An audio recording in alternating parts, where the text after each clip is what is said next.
Hello, welcome. Thank you so much for joining us for what is sure to be an inspiring and engaging conversation about artwork. Uh, my name is Stephen Snyder. I am the Gallery and Communications Manager for the West Vancouver Community Arts Council, and we are so thrilled to partner with the Meek Arts Center to present this incredible exhibit we're going to learn a little bit more about tonight. It is titled Invaluable Analogies and features the work of Adrian Duchateau and Pierre Vassura. And we have Adrian with us, and we have Pierre's daughter Lumila with us here to talk about this beautiful artwork and the artists who make it. If you have any questions for our artists, you can drop that in the chat, and we will get to that throughout the conversation.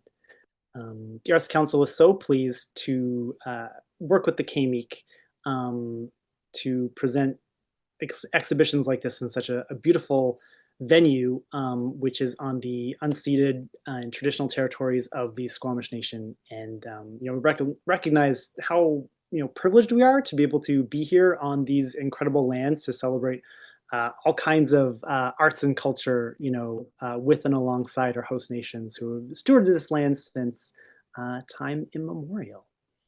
So, Invaluable Analogies. It opened on September the 9th and runs until October the 19th. So if you're watching this live, you still have time to see it. And if you're watching this after it goes live, make sure you get out to see it. It's a pretty incredible exhibit. You can see a little bit of a sample behind me and a little bit of a sample behind my fantastic guests. And we're going to see this beautiful artwork in just a moment, but we're going to get to know who's here with us. So Adrian, could you please introduce yourself and tell us a bit about you? Oh, you're muted.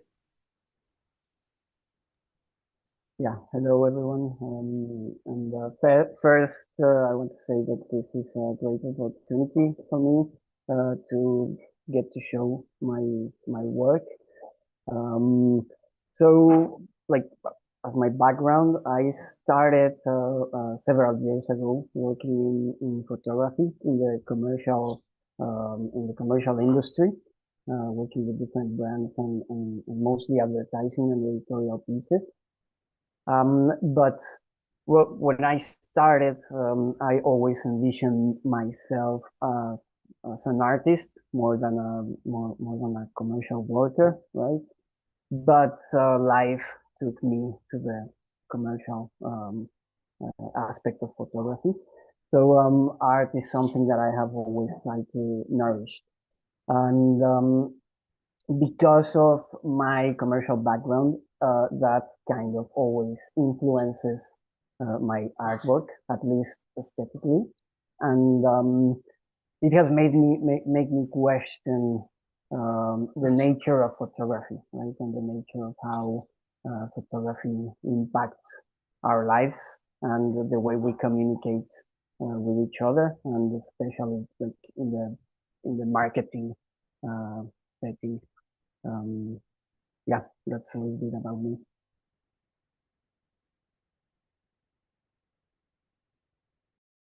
Awesome. Thank you so much, Adrian, for sharing. I'm sure we'll get to know a little bit more about what inspires you and your process as we see more of the artwork and talk a little bit more. Next, Ludmila, could you please tell us a little bit about yourself and about your father, Pierre? All right. So I am continuing my father's legacy. He passed in 2024.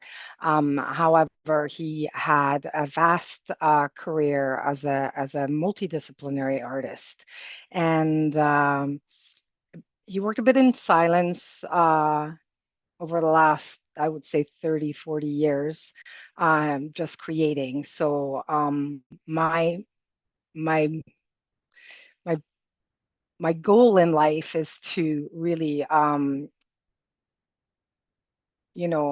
ensure that his legacy lives beyond him through his art. Um, he was born. He was an Italian artist originally. He was born in Italy in 1935. A multidisciplinary artist. He painted. He sculpted. He was a ceramics technician and engineer. And he started creating in his early years. His father was an architect, and that's where his love of drawing started. With a pencil and in his hand by his father. He was educated at the Institute of Design and Fine Arts in Bologna, as well as prior to that in the ceramics field in high school in Italy, and he pursued a commercial career as a ceramist, ceramic technician and engineer. But his passion has always been his art. Um, Probably about 70 plus years of creating. He has exhibited throughout Europe, and then eventually we immigrated to Canada in 1981.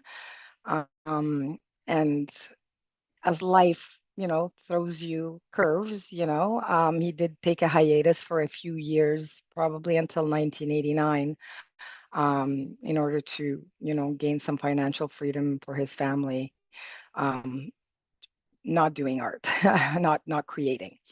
And then once he retired early, he just focused again on his career. He's gone through probably three major um, phases in his career.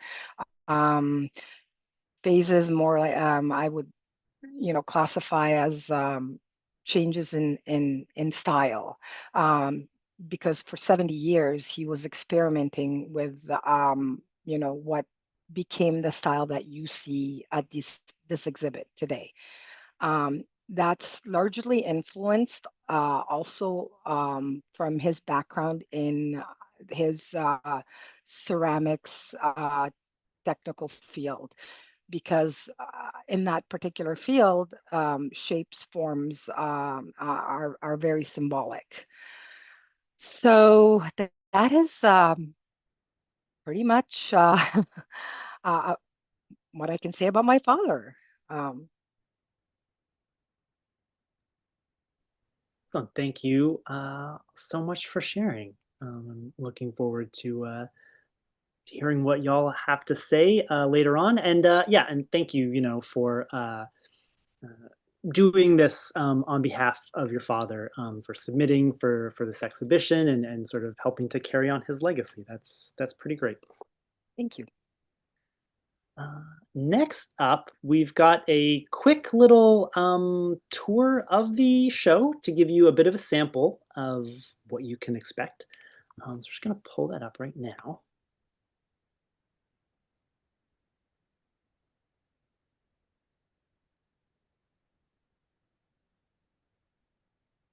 Yeah, so this is what you would see on sort of the main floor of the Grosvenor Theatre as you come in along this beautiful wall with all this lighting. We start off with some great pieces here from Adrian.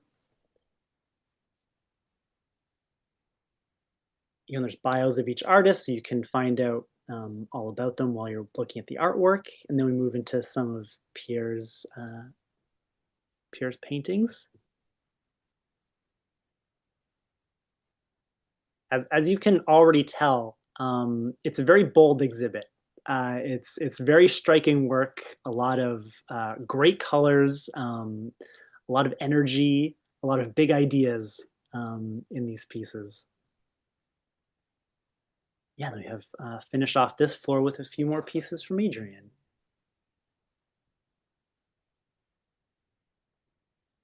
And there's more artwork downstairs. If you go to the McEwen Theater, we also have artwork in the space down there.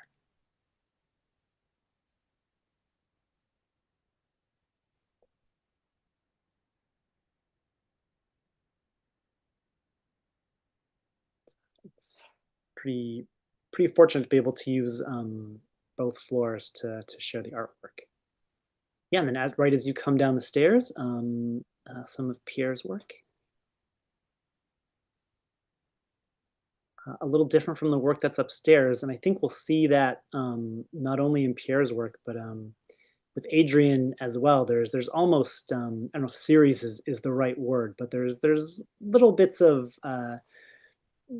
pieces of bodies of work that sort of maybe were done around the same time, addressing some similar issues or thoughts or themes. And then we get to move over to some more of Adrian's work.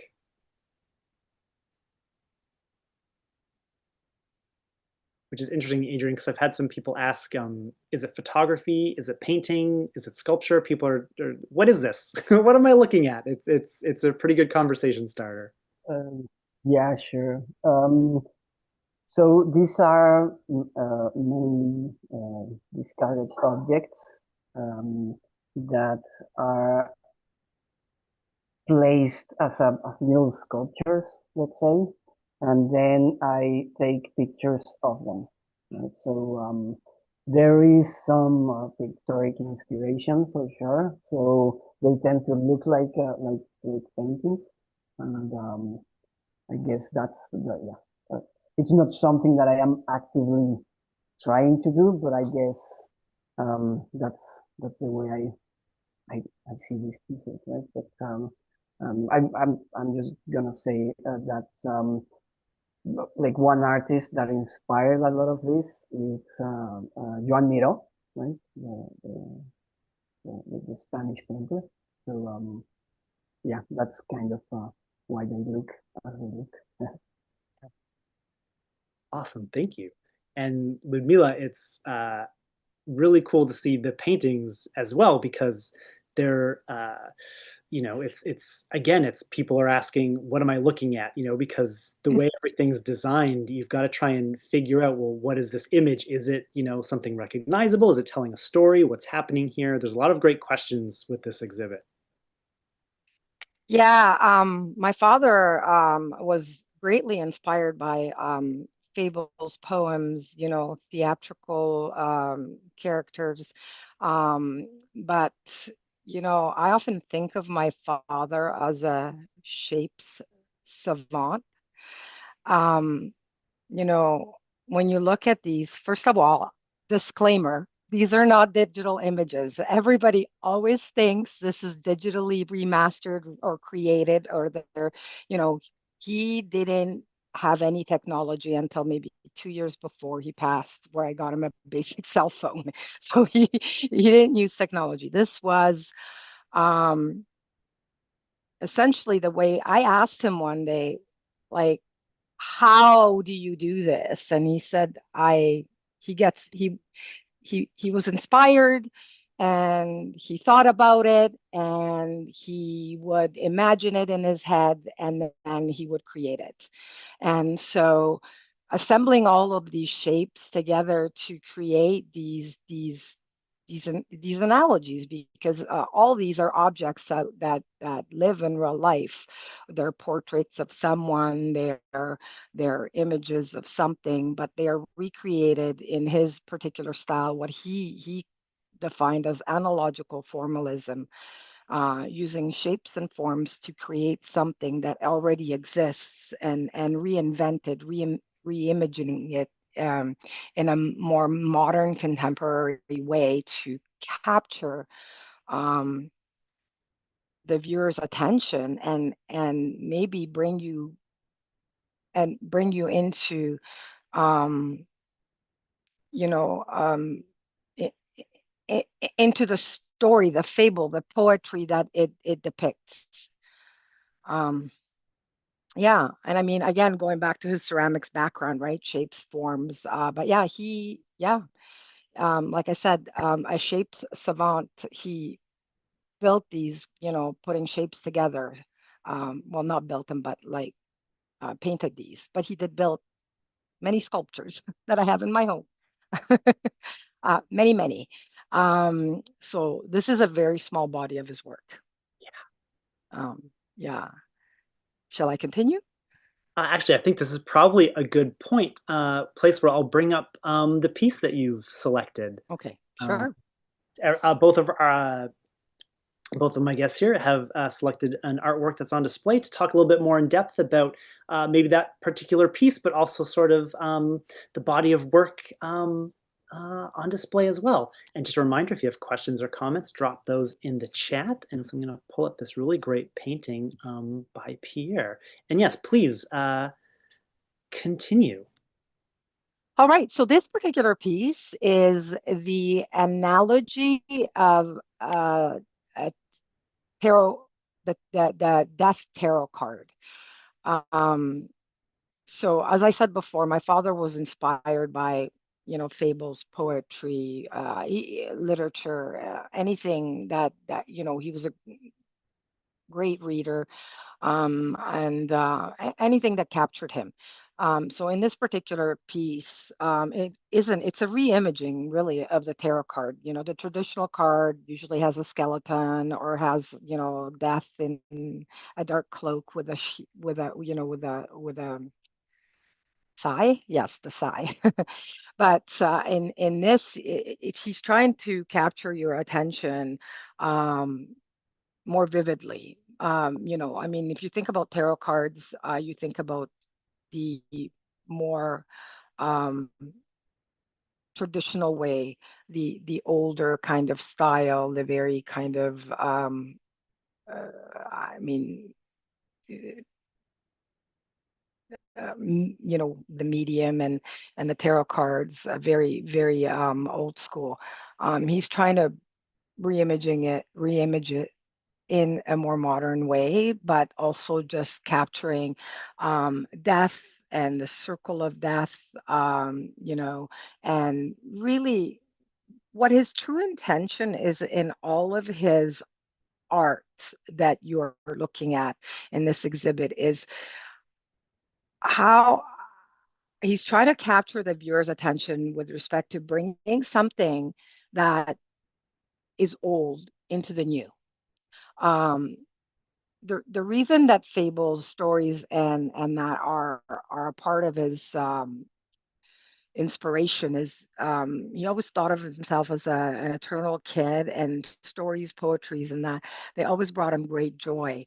Um, and so he always was fascinated on how can I get other people interested in these things, these these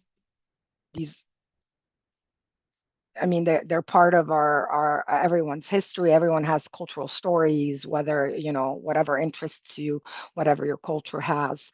And that was always what inspired him. Like how they take you away, they make you feel, they have a story to say. They have, but his art, when you're looking at it, his paintings, when you're looking specifically at death, there's so many aspects of it. I mean, you look at, there's definitely a skeleton in there. If you look, there's definitely like many skeleton heads, which depicts kind of like, death is revolving. It's a circle of life. He also he used um, pretty vibrant colors, um, which obviously he mixed. He always said, I only use, red, yellow, blue, and green, white, and black, and then I mix them to achieve whatever shade I need. Um, he he also was uh, always in, including different languages in his art. As you can see, it's named in I believe he's got French, Italian, Spanish, and English. So he was always, those are languages he spoke pretty fluently. So that is something that he included in a lot of his art. And if you go see the pieces in person, you're going to also notice that they are textured. A lot of his art in, incorporated sand. So he would paint medium with glue and a mixture of glue and sand to get a very texture surface, and then he would paint on top of that. He actually started that in Italy, and he used it also in the ceramics that he glazed. So I have some ceramic pieces here at my house that he created here, and some back in Italy that have that same concept. So it was about texture as well as vibrancy, and a little bit intriguing because if you spend enough time in front of his paintings, you can see different things. Um, yeah, so shall I talk about his process as well? Yeah, if you can say a few Yeah, words, it'd be great. yeah. So his process was very methodical. So my father was always about precision. So what you see, no digital, no use of digital or technology or anything like that. Everything was hand drawn, very steady hand. So his particular process was inspiration. Generally, he would read something or he would see something and it would just trigger some sort of inspiration in him. And then he would think and he would obsess over it for a long time. I remember, hey, he would make me, go to library, get some books. I need a book on this. I need that. I need, or he would just, we need to get this, we need to get that, so that he could research the inspiration. And then then it would, work to conception and design creation. That happened in his head, entirely in his head. And then what would happen is he would go to his studio and he would draw all this on uh, transfer paper. What do you call it? I lose the words. Um, tracing paper. That's what with his pencil and his steady hand, and he would start there. And then when he was finally finished and he was happy with what he created, then he would then transfer that pencil drawing onto whatever medium he was working. And then he would start the really long process of painting it in. And some of these, like this one especially, probably took months to do because his paintbrush had maybe 10 hairs on it. And he worked on enamel paints. Yeah. So he would have his studio table actually had like this wooden board so he could rest his arm on it and take his little paintbrush and paint in all of the pieces of it to create this. And hopefully, at the end of it all, it came out the way he wanted it to. Because if it did not, he would start all over again. He would discard whatever he created and he would start all over. There are not many because he was very good at engineering what was in his head onto paper and then eventually onto the medium.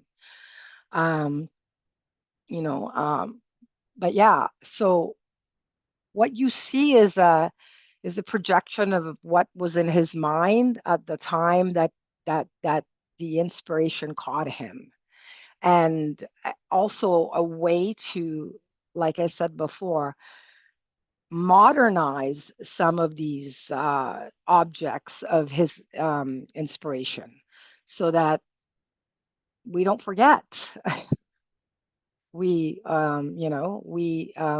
And yeah, I think so. This particular work actually is it's about 2 feet by 4 feet. It's painted on wood. It's textured. It's enamel paint. This is enamel paint. So this is marine enamel, um, sort of like trem clad, very kind of thicker paint. So very difficult to actually work with. Mhm. So it requires a very steady hand. And that's why his paintbrush was so small. No mistakes. Um, yeah. So, and again, the idea is to bring symbols and shapes together to form and create something that's visually pleasing and visually captivating for the audience. Um, yeah, Amazing. I think Awesome. yeah. Yeah. Thank you so much for sharing. That was wonderful. And it's great to hear Yeah. you speak about your father's work. You obviously have a passion and care about what he's done and bringing it forward.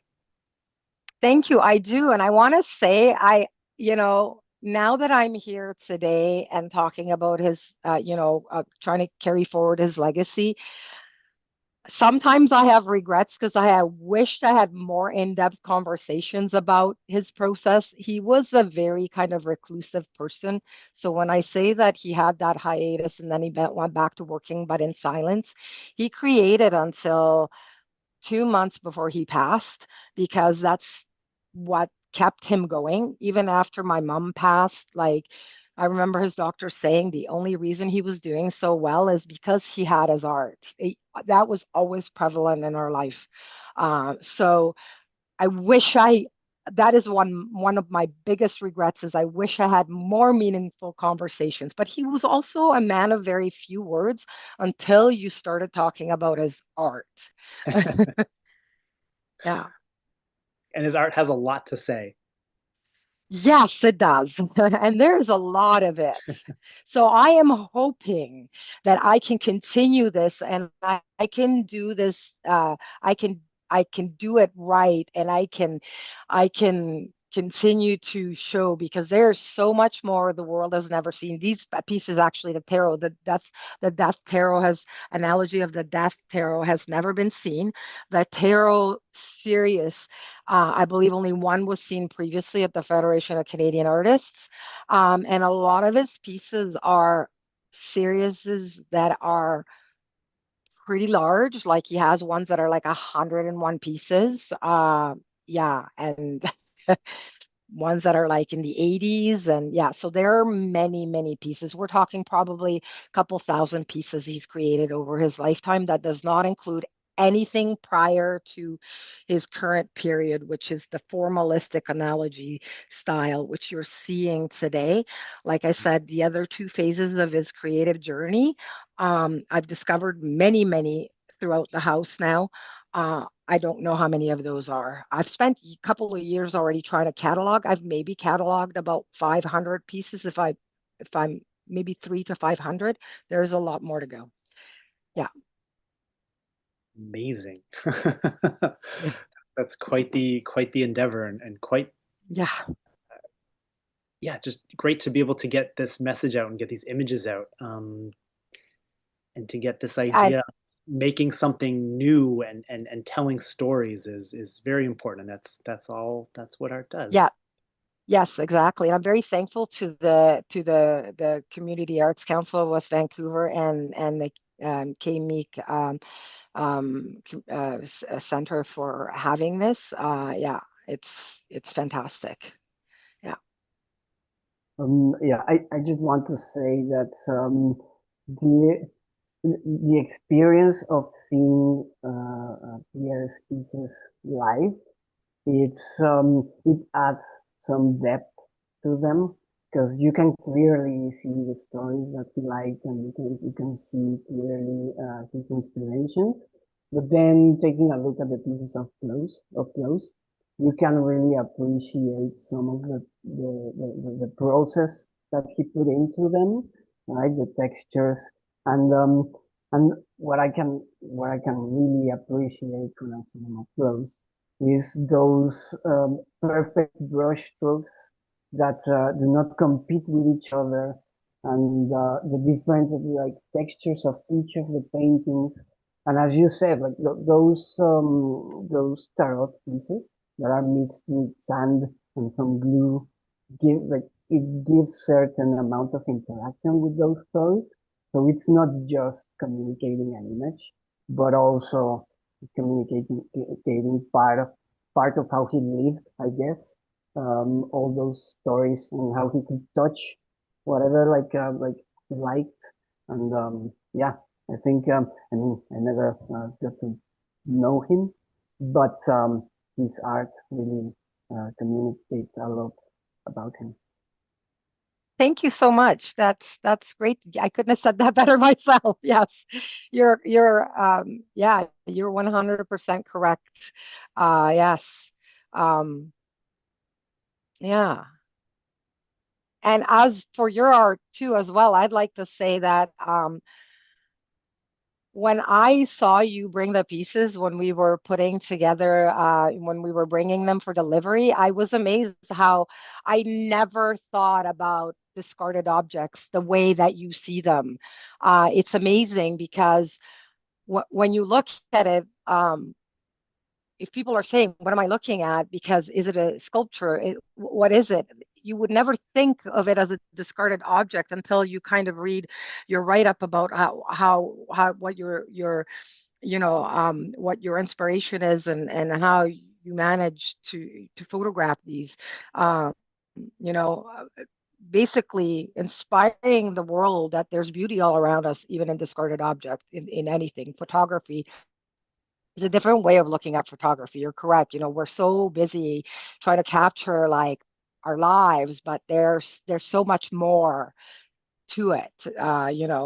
Um, and yeah, amazing.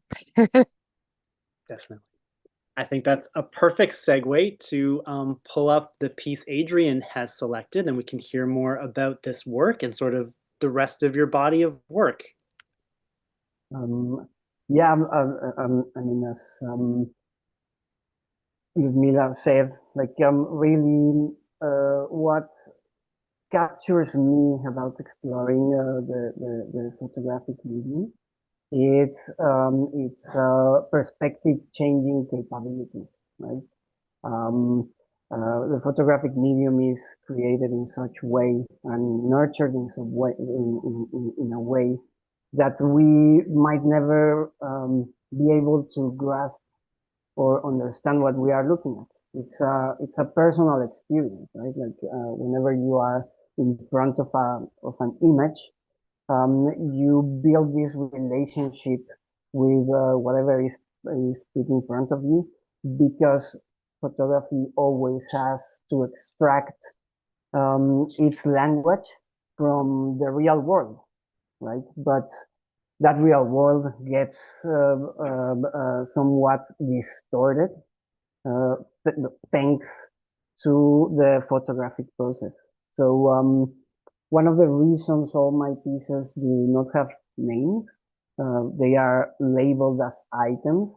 It's because it's very important to create this space where the viewer can relate themselves with the images and think whatever they might think or feel about them, right? Even though I see certain things in the images, but I like to think that I am not guiding the audience into what I am looking at, but whatever they are looking at, right? Um, I I wrote some like a little piece that I want to read about this specific piece. Um, so yeah, what we are seeing right now is a well-constructed and pleasing image. However, if we zoom out a little, we can see that these are unassuming and deemed as disposable objects. If we zoom out a little more, we might see a table with colored paper and a few flashlights and modifiers. If we keep zooming, we will see a person with a camera deciding what to shoot and how to shoot it based on the assortment of different inspirations of an aesthetic education. If you keep zooming out, then we will see the photography studio, which is a structure built and furnished to manufacture images in the best way possible, according to the image's needs. If we continue to zoom out, then we will see the photographic industry, which means the creation of several objects like cameras, lights, modifiers, and little electronic gadgets, and the existence of the consumerist infrastructure that produces disposable objects to then promote these objects with stylized images, therefore establishing a series of expectations and connections with their intended audience. We can zoom out one more time, and we will see the Earth's resources that are extracted to maintain this disposable industry. Although so far this project seems well thought out, this is the outline for each individual picture, which in this case they are not as deeply as thought. The individual images,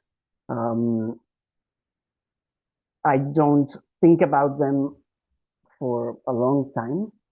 They are more constructed like instinctively.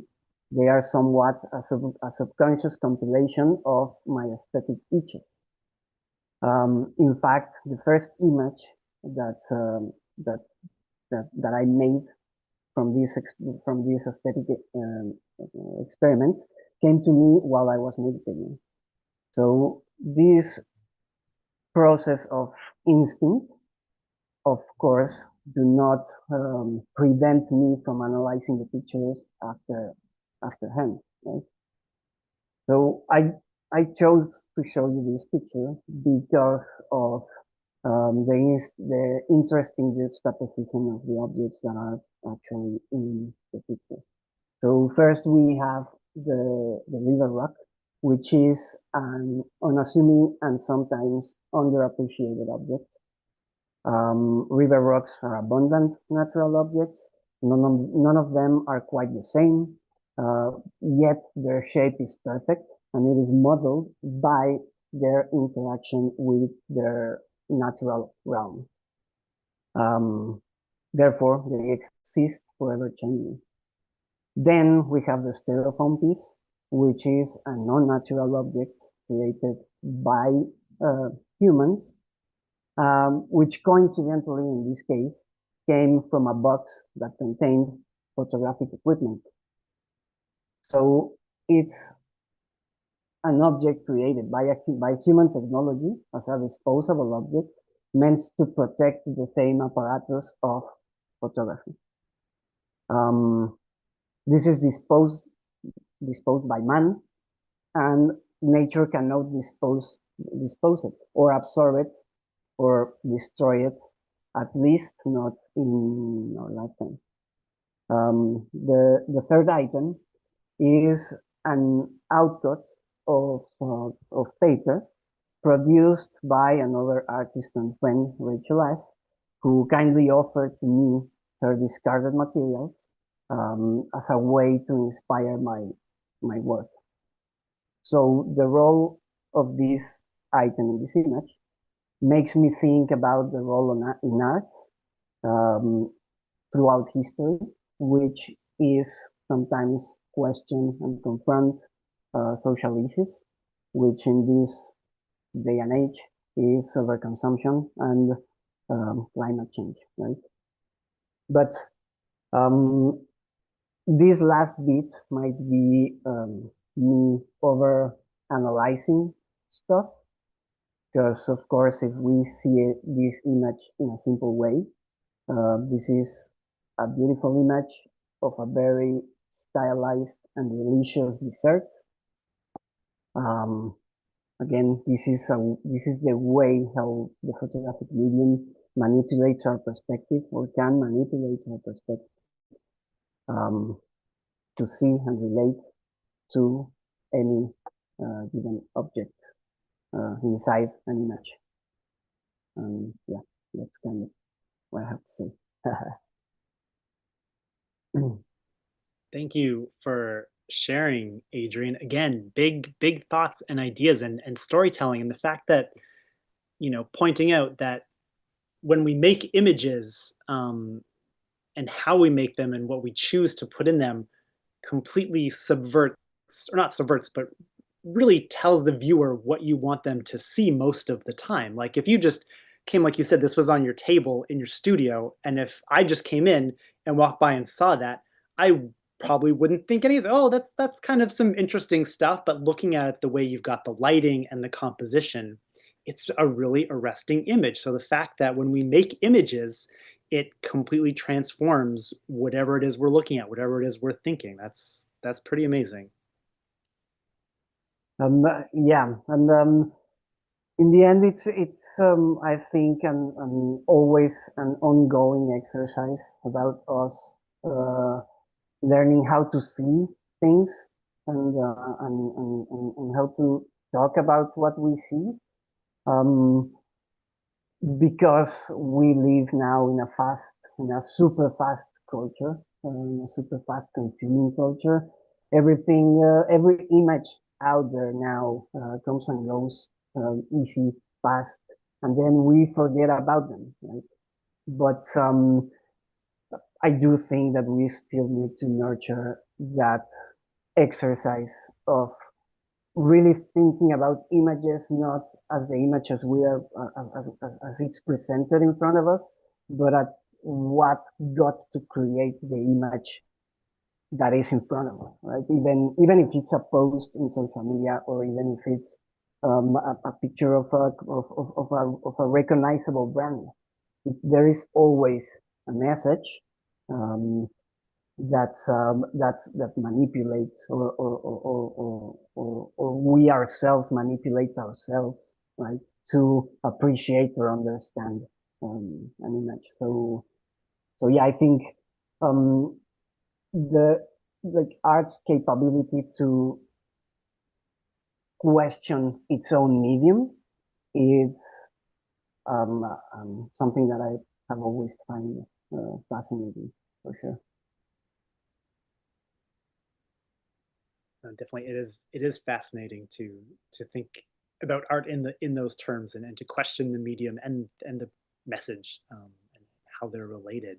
And again, as Ludmila said, uh,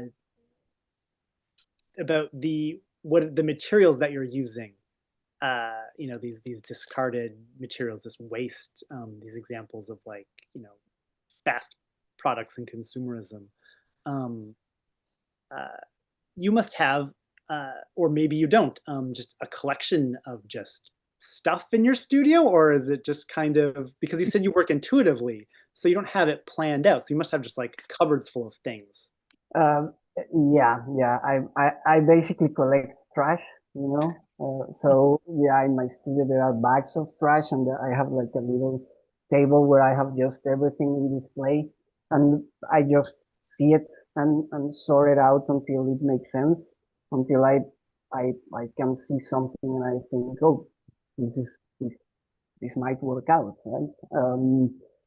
Like the few last pieces which mostly contain these outcuts from Rachel Ash's work, which who I think is in the audience out there. Check out his work, please, her work, please. But I had for a while like those pieces of paper, and then I tried to make a sense of uh, creating something that aesthetically made sense, that could be a way to really be minimalistic or not, but to have a certain sense of volume, as if somebody collected those pieces, right? So as if as if they were part of somebody's display, right? It's like thinking of those objects as not discarded, but as collected. So yeah.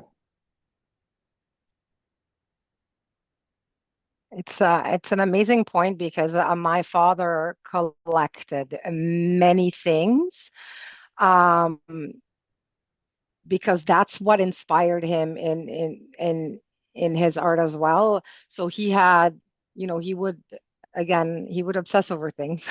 So he would end up with like 20 mortar and pestles of different shapes and sizes, because every shape and size just captured him.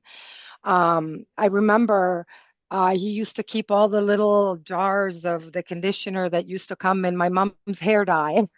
And I asked him one day, why are you keeping all that? He's like, I like it, just like I like it there. It inspires me. It's a shape.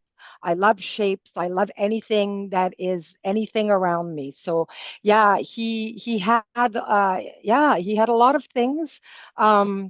They had a gallery show at the Richmond Art Gallery for him years ago, and the curators came to the house, and they looked around, and they did a little speech at the opening reception, and they called the house kind of an organized hoarding.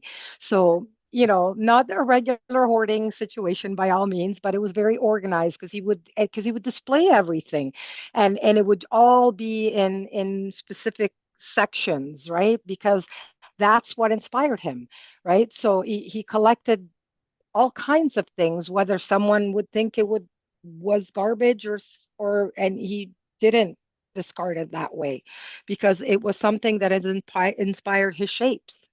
Um, his visual shape language. Yeah. So that must be a common theme. It's a common theme with artists, I believe. Yeah, yeah. Well, I can definitely relate that to collecting shape, and I do see it. Like in the end, um, like yeah, shapes are all around us, and for some reason, um, at some point they make sense because we can touch them, right? We can interact with the surfaces, we can interact with the curvature, right? And Mhm. and me thinking about what you told me when we first met about how he mixed painting with his sand, well, sorry, with sand, made me think how he also appreciated, I guess, natural shape, right? Oh, Like rocks, trees, or yeah. I do see him walking on the beach, appreciating the shapes around him, and then just doing naturally those lines that always feel between curves and angles, right? Which I guess, and I don't want to overread here, but the curved curved shapes are his relationship with nature, and the angled shapes, maybe it's his hoarding objects or shapes. yeah, for sure. He definitely had a relationship with nature. I remember long walks on the beach collecting sand and many shells, which he still had to the day he passed. So yeah, for sure. Like I can't even I can't even begin to explain exactly everything that was in the house, because there was a lot. And he saved everything, and he recycled things. Even in his art. Yeah, so a lot of the wooden sculptures that he created over the years, made with pieces of wood that might have been discarded by someone that he used for something else. And my husband always laughs because, your dad kept everything, every little piece of wood, every nail, every little piece of everything, because he could reuse it in something. And it would inspire potentially a a piece of one of the other sculptures he was creating, for sure. Yeah, so there was definitely like a connection with nature, and bringing that into the art, into the mediums, for sure. And that's why I think at some point he moved from canvas to wood, and of the abundance of wood when we came to Canada. Um, and then, of course, you ran out of room, and then paper started. We've got a question here from Nadia. Nadia asks, Adrian, how many times do you arrange and rearrange a piece and what's within it before it feels right? So I have studied somewhat my patterns, and I definitely am also like intrigued by the amounts of times that I move pieces here and there and do changes. Um, uh, I have already like sorted some of the timelines of the pictures, right? Like I don't erase anything. So every movement that I do, I take a picture and then I keep it, right?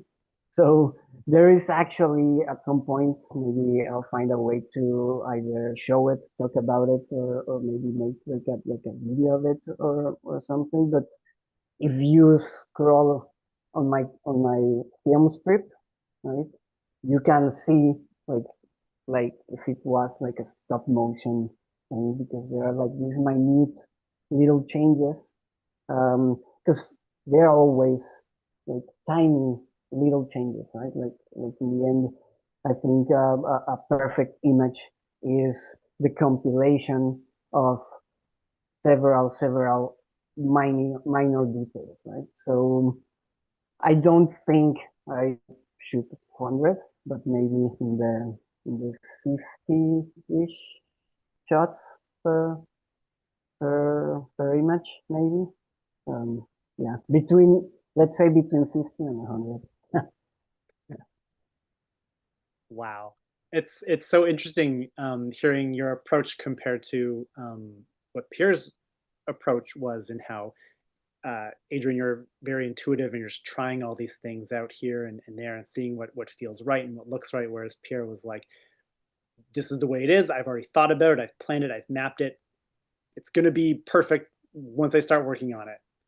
That's pretty great how different you are in the approaches to art making. But even so, I think both artists are doing kind of the same thing, right? You're making something new for people to look at. You're trying to tell new stories, trying to transform the way people are interpreting an image or thinking about a fable or what's in front of them, or even what they had done previous in the day and maybe the trash that they threw away. So there's this fantastic, I guess, theme of transformation in both bodies of work.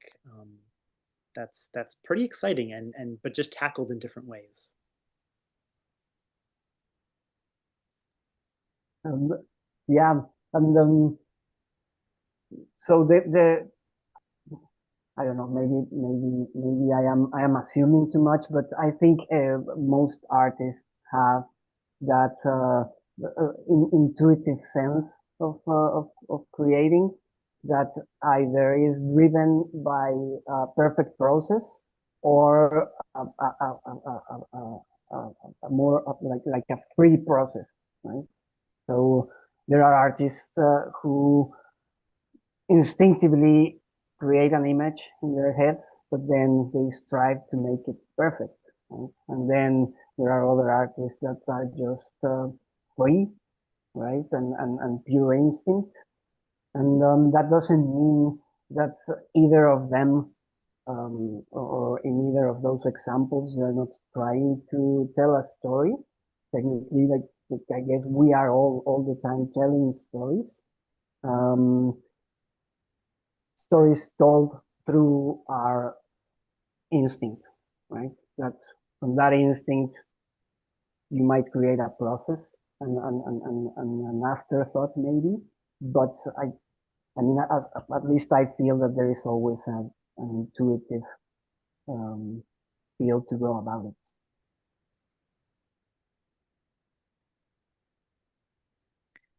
I agree, and I also want to say, like with my father, I mean, I think it's over 70 years that, and like I said, three stylistic changes throughout his life. And when I look at his work from when he was quite young, it was a little bit more free.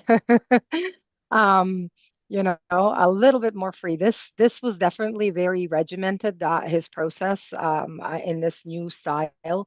But it was also very meditative for him. He would get lost for we wouldn't see him for hours, like I mean hours. My mom, when she retired, he came down for lunch, breakfast, lunch, and dinner, and sometimes not dinner because he was too busy and he wasn't interested in eating because he didn't want to because he was busy creating. I mean, he would spend probably 12 to 16 hours in his studio. Um, you know, um, yeah, a long, long time. Every day routinely. But when he was younger, he was much freer with his process. It was quite different. I mean, I've never, it's not been shown. And I remember the curators for the Richmond Art Gallery came into the house and they really were interested in showing some of the older pieces from Europe. And he was like, no, that's my private collection. That's not what I do now. And I don't want to show it. But I think people at some point in time will need to see it. And everything that I've discovered from the 50s as well, completely different. So I myself, after he passed, found a lot of stuff that I was like, I didn't even know. I didn't even know this was this. So, yeah, still a process, I think, but like I said, still lots of intention in what he was doing, but more free. Yeah. Yeah. So interesting. Again, the stories of our life and the stories that we make in our artwork are pretty vast and wild and winding and interesting. Um, so thank you all for joining us and having this great conversation and listening to what's been said and seeing the artwork. You've really got to go experience it in person. It is everything that everyone has said tonight about really getting up close to seeing textures and lines and shapes and colors. It's a really striking and impactful exhibit, and you can see Invaluable Analogies at the Meek until October the 19th. So please go check it out. Um, and thank you so much to Adrian Duchateau for sharing his work, and to Ludmila Vassura for sharing her father Pierre's work, and for both of you being here to talk about it this evening. Thank you, Stephen, for having us. This was great, fantastic. And yes, I recommend everybody needs to go down and have a look in person because you can't you can't imagine what it actually, you have to see everything in person. You just need to Yeah, see it up close and personal and spend some time in front of all of the pieces. yeah, definitely. Yeah, yeah. Thanks for the opportunity and really being able to see the full show and having this contrast between our line of work, which at some point they kind of intersect, right? There are different mediums, so yeah, it is very interesting to just have a go and see both of our work. Yeah, for sure. Thanks. Yeah, they're very complementary to each other. So yeah, different mediums, but very complementary. Definitely. Yeah, and thanks to the KMEEK for giving us the space to put up this really wonderful exhibit. Really appreciate working with y'all. So please, yeah, like we said, check out Invaluable Analogies until October the 19th. And until the next time we chat about art, take care and stay creative.